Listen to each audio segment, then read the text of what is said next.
In 2013, two kids named Timothy Brooks and Neil Scott had dreams of becoming drug kingpins. They both had recently graduated from Haverford High School, a prestigious $35,000 a year private school located in the suburbs of Philadelphia, with alums including Olympic athletes, award-winning actors, and more. It was one of the finest academic institutions in the country, and these two guys wanted to control every single drug being sold there. Through strategic planning, greed, and threats, the duo grew their operation from a small-time hustle into a full-blown drug ring, recruiting numerous high schoolers and college students to push their product. But their efforts didn't end at Haverford. They set their sights on dominating the entire Philadelphia suburban drug market, targeting numerous local high schools and colleges in the process. But as their ambitions grew, so did the risks that eventually spiraled into one of the most shocking drug busts in private school history. The township of Haverford is a tranquil one, to say the least. With a population of just over 6,500 engulfed in its tree-lined streets, well-maintained lawns, and family-friendly atmosphere, most would consider it the perfect place to raise a family. But this safe, idealistic neighborhood doesn't come without a cost. The average annual income of a household in Haverford is over $266 grand. Pair that with an average home price of around $1.2 million, and it's clear that every kid in this neighborhood has a cocaine addiction. Okay, that's a joke, but the families that live here are pretty above average in terms of wealth, which makes it the perfect place for an institution like Haverford High School. This prestigious all-boys prep school is known as one of the finest high schools in the country and has produced all-star humans like gold medal Olympians, MLB players, actors, singers, Super Bowl champions, congressmen, Ivy League professors, and more. It's highly regarded by families within the township as it boasts a strong sense of local pride, active community involvement, and excellent schooling. Hence the price tag of $35,000 a year. And don't get me wrong, that's a shitload of money for just high school, but it seemed to be worth it for these parents, and especially their kids. One graduate claimed it was an absolutely incredible school to the point where it was perfect, a statement that a kid named Neil Scott would agree with. Despite this story taking place in the lavish Haverford Township, Neil actually grew up in a modest one-story home in Paoli, Pennsylvania, about a 19-minute drive from Haverford. His father, who was a carpenter, sent him to Conestoga High School, a way less expensive but very respectable high school. Here, he played lacrosse and was pretty good at it. So good, in fact, that Haverford recruited him on scholarship his junior year to play goalie for them. He started playing lacrosse and water polo while, of course, also receiving all the benefits of his new prestigious institution. To most of his classmates, he seemed like a typical high schooler, a funny, sarcastic kid who enjoyed the occasional toke and solo cup party. But after he graduated in 2008, something changed in him. Whether it was the pressures of adult life creeping up on him, something going on at home, or whatever else, Neil was starting to become a different person. He attended Connecticut College fresh out of high school, and as you could have guessed, played lacrosse for them. But it seemed like he deteriorated from the all-star goalie he used to be. His teammates described him as a mediocre athlete at best, some even going as far as labeling him terrible. He would also get pissed off abnormally often. I remember him getting heated, like if you fucked with him or whatever, he would kind of snap. Neil stopped playing lacrosse after a single season and quickly engulfed himself in the typical college life of partying, smoking copious amounts of weed, and making fake IDs. Okay, you probably didn't make fake IDs in college, but if you did, thank you for your service. But Neil making fake IDs got him kicked out of school after just 3 semesters of attending, and he was left with nothing to do. With no concrete plan in mind, he moved to San Diego and stayed in a bungalow on a beach to flee the drugs and trouble back home. Smart move to move to California when you're trying to get away from drugs. But thankfully, one of his old Haverford lacrosse coaches was able to get him a coaching job at the LAX West lacrosse program. He worked there for a little bit while also holding a job at a medical marijuana dispensary. So much for staying away from drugs, before moving to another coaching position, this time at a youth program. But like his college career, that didn't last long either. Only 2 months into the position, he cursed at a 10-year-old child, revealing his anger issues had stayed with him from college. After being fired, he once again fell into his old routine of being a druggie, but this time with harder drugs like Xanax and other prescription pills. His boss at the youth program said it best. He started losing grip with reality. With seemingly all hope lost, Neil moved back to Philadelphia with absolutely no clue what his future held. Well, except for one idea. When he returned home by late fall of 2013 with no cash in his pockets, he hit up an old Haverford teammate, a guy named Stocky Euler, and pitched a genius money-making idea. Yo Stocky, it's Neil from Hford. Just got back from Cali, got a bunch of greens. Know anyone around Philly who might be interests? Ha ha ha, yo brother, how are you? Like, weight? Doing pretty well, man. Yeah, got a lot of weight. Constant supply, great numbers. So yeah, Neil's fantastic idea was to deal drugs. However, Stocky wasn't going to be Neil's partner in all of this. A kid named Timothy Brooks was. Timothy had a very different upbringing than Neil, and by different, I mean he was way more loaded. He grew up in Villanova, Pennsylvania, where there are wide, leafy streets, houses far enough apart to where you don't have to talk to your neighbors, and an average household income of over $400,000. His father, who was an executive at a local HR firm, had more than enough means to afford Haverford High School for his son, and it's safe to say his son enjoyed it thoroughly. Timothy was your typical cool kid type of guy at Haverford. He was the captain of the lacrosse team, played squash and golf on the side, and was super successful in anything he did. And to top off the persona, he hated school. If someone ever decides to write like Shakespeare again, they should be beat up. His gifted athletic abilities landed him a lacrosse scholarship at the University of Richmond, a school he claimed was everything he wanted. The school has a great academic reputation, is in a perfect region, and the campus is awesome. Life was perfect for Timothy. But less than a month into his freshman year at college, disaster struck. Like Neil, Timothy had to drop out of school almost as quickly as he got there, but not for the same reason. He sustained a terrible shoulder injury, an injury so bad that it required serious surgery and him to drop out of Richmond. This was a devastating blow to Timothy. Lacrosse was his identity, and he was so talented at the sport. But this career-ending injury put him in a dark place, a place where he thought that dealing drugs with Neil was a fantastic idea. While sitting in his childhood bedroom, bored out of his mind, Timothy was desperate to earn some money to get out on his own. Even though he smoked in high school, he had never dealt drugs or shown interest in it at all, but him not having lacrosse anymore threw all logic out the window. It's not clear how Neil and Timothy got in contact. Maybe Neil hit up Timothy in the same way he did Stocky. But regardless of how they reconnected, they started to formulate a plan around the fall of 2013 to push some serious amounts of product. And I mean it when I say serious. Neil and Timothy weren't going to be the stereotypical college dropouts who slung dime bags to 16-year-olds. No, they wanted to control the entire drug market within the Philadelphia suburbs, including all high schools and colleges. Timothy texted Scott, "Every nug on the main line is about to come from you and me. We will crush it. Once you go tax-free, it's hard to go back." The main line Timothy was talking about was the Philadelphia main line, a collection of 17 wealthy towns just west of Philadelphia that included Haverford and Villanova. Timothy named their newfound operation the Mainline Takeover Project, solidifying their ambition of becoming drug kingpins for the wealthy. But to have an operation this big, you need to have some sort of concrete plan. The duo knew this and started to plan out what the operation would look like, starting with defining their home base. They landed on using Neil's apartment, a cramped one-bedroom place on the second floor of a flimsy-looking rental house less than 900 feet from Haverford. It seemed like an okay spot, especially considering no one would ever go near it because it was, quote, covered in like 500 dog turds, according to his neighbors. This is where pounds of weed from California would be shipped, thanks to Neil's connections, which he made from working in the dispensary. The duo would take this weed and repackage it for distribution while also dealing within the apartment, which was probably pretty clutch for Haverford students. I mean, they could literally stroll out of 7th period and be less than 3 football fields away from snagging some bud. But okay, the base of operations was set in stone. But how are they going to take over the main line's drug supply? It's not like they had any connections to the drug dealing world, so what would they do? Well, they utilized the only connections they had left: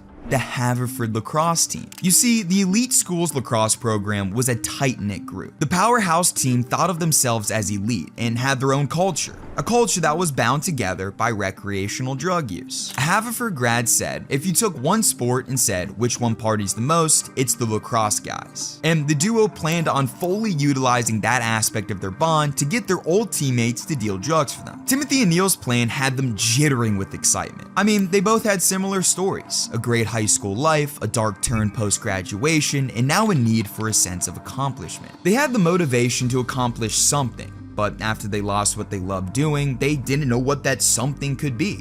But now they did. According to an ex-coach from Haverford, most alumni go on to become great fathers and husbands and give back to the prep school in the form of money or time. But instead of those things, the duo was going to give back drugs. In October 2013, Neil and Timothy officially began the Mainline Takeover project and got off to a decent start. Neil successfully recruited 2 lacrosse friends right off the bat, a 23-year-old named Chester Simmons and, as we saw before, a 23-year-old named Stocky Euler. Timothy, on the other hand, brought in an 18-year-old senior at Haverford named Dan McGrath, a guy Timothy described as a highly motivated poor kid. Just convinced my Haverford guy to build his empire and stop Gramps. Sounds good to me, like those kinds of kids. But of course, these kids weren't the only ones dealing. Neil and Timothy were putting in equal, if not more effort to push product, and the kids that came by home base to cop knew they weren't fucking around. One kid who bought from them remembered climbing up the creaky wooden staircase of Neil's apartment and entering his living room to see the ounce of weed he was buying next to a 9mm handgun. He had his guns out in plain view, the guy recalls. White kids see a gun, myself included, and they're not going to cause a problem. Now personally, I wouldn't be the type of guy to keep buying drugs from a crackhead looking fellow with a gun, but this threatening aura seemed to work.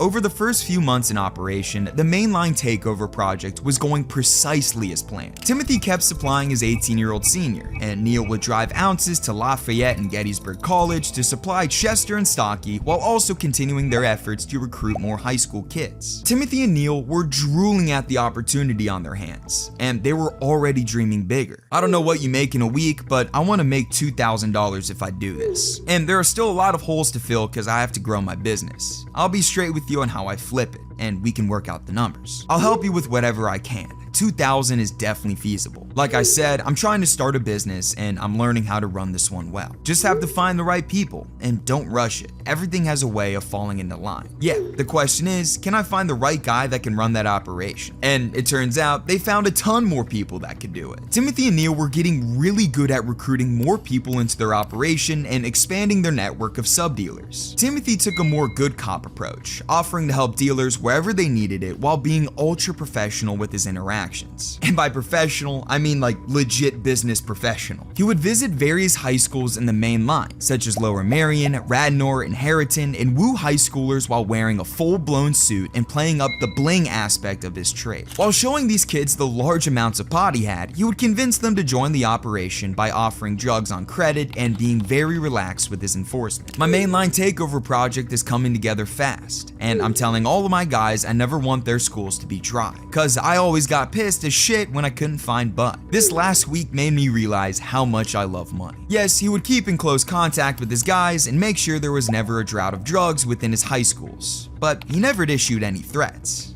Unlike Neil. This man took a way more aggressive approach, constantly pushing his guys to identify new customers and carrying a menacing tone when they didn't do what he wanted. You have a $1,000 bounty on your head. I will find you. Piece of shit, heard you ripped off more people on your campus. Between the nice guy and dickhead approach, the duo was quickly expanding into many more high schools and colleges. They tapped into 5 different high schools and 3 colleges while recruiting 9 total sub-dealers in the process. Not bad for being in business for only 4 months. With their now enlarged network of drug dealing kids and more money coming in from offering different products like cocaine and ecstasy, the guys couldn't have been happier with how things were going. When you were a senior at Haverford, did you ever think you could pull that? Only dreamed it. There is a much bigger market than just a pound at each of these schools. Conestoga alone is a couple a week. Neil and Timothy finally had a sense of accomplishment in their life. All of their hardships were in the past, and now all they could think about doing was tackling more schools, slinging more drugs, and growing the Mainline Takeover project as much as they could. This operation was everything they could have asked for. But in the blink of an eye, it all came crumbling down. It turns out that while the duo was actively growing their operation, the Montgomery County's narcotics enforcement team was actively building a case against them. In January 2014, less than 2 months after the genesis of the Mainline Takeover project, the NET was hot on their trail, piecing together their operation from the ground up. And it wasn't a hard one to piece together at all. You see, Timothy and Neil might have had a great education in the traditional sense, but they didn't grow up as drug dealers. Simply put, they had absolutely no fucking clue how to run a drug operation. Sure, they were recruiting sub-dealers fast and moving weight quickly, but they didn't think about protecting themselves at all. All of their sub-dealers used their personal cell phones to communicate, phones that were easy to track down by the NET after they received some anonymous tips. The team was able to pinpoint 4 of the duo's sub-dealers and set up controlled drug buys to capture them. The first was a 17-year-old nicknamed MGM, who was known for flexing his shoe collection and posting about his drug dealing on Instagram. How dumb can you get? When MGM's controlled buy took place, he tried to save grace by launching his jars of weed out of his childhood bedroom,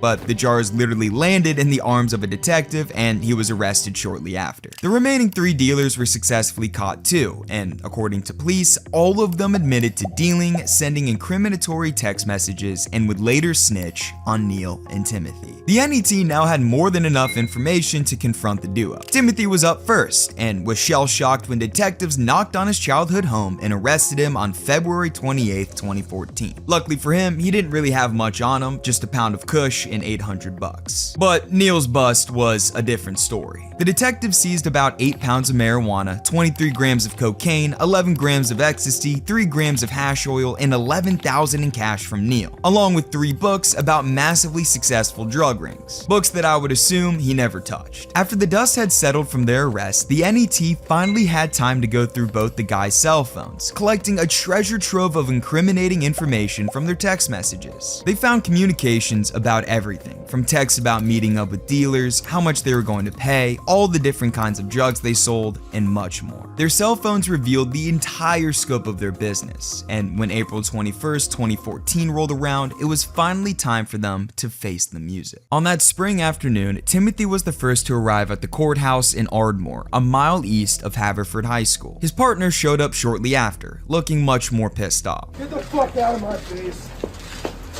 Fuck you.